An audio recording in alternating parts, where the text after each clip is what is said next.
So now we have the NEAT, the non-exercise activity thermogenesis, so low levels of activity, as I described before, which are done away from cold. Maybe do them in cold as well as shiver in response to cold. And so the shiver itself is valuable for triggering the release of succinate. In fact, succinate is being evolved now by various drug manufacturers as a potential treatment for obesity, although it hasn't really hit the market in its final form yet.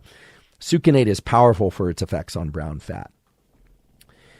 So how many times a week do you need to expose yourself to cold will depend on how much fat you're trying to lose and how much you're trying to increase your metabolism. There are studies that describe positive effects on fat loss of exposing yourself to cold either through cold shower or through ice bath or other cold water. It doesn't have to actually have ice in it, provided it's cold enough, for anywhere between 1 and 5 times per week. But it turns out that just one exposure per week can be valuable. The question then is how long to get into that cold environment, and how cold should that environment be? So first, let's talk about how long to get into that cold environment. The answer here might be a little bit different than you might imagine. Most of you might think, oh, well, if 1 minute is good, 3 minutes is better, and if 3 minutes is better, then 10 minutes is best. But remember, the goal is to get the shiver-induced release of succinate so that succinate can trigger the brown fat.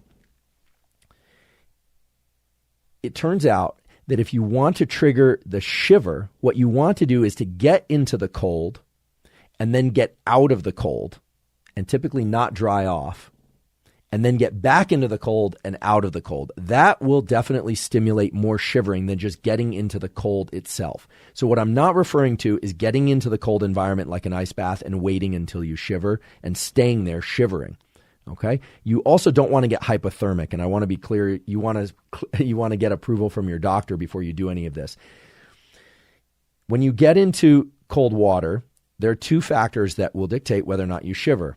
Probably 3, but let's just talk about the main 2. One is how cold it is. So how cold should it be? And look, if you get into water that's very, very cold, it can actually shock your heart. It can actually give you a heart attack if it's truly, truly ice cold and you're not adapted to that. So proceed with caution, please. I'm not a physician, and I don't want to see anyone get hurt. Cold, just cold enough to be uncomfortable is a good place to start.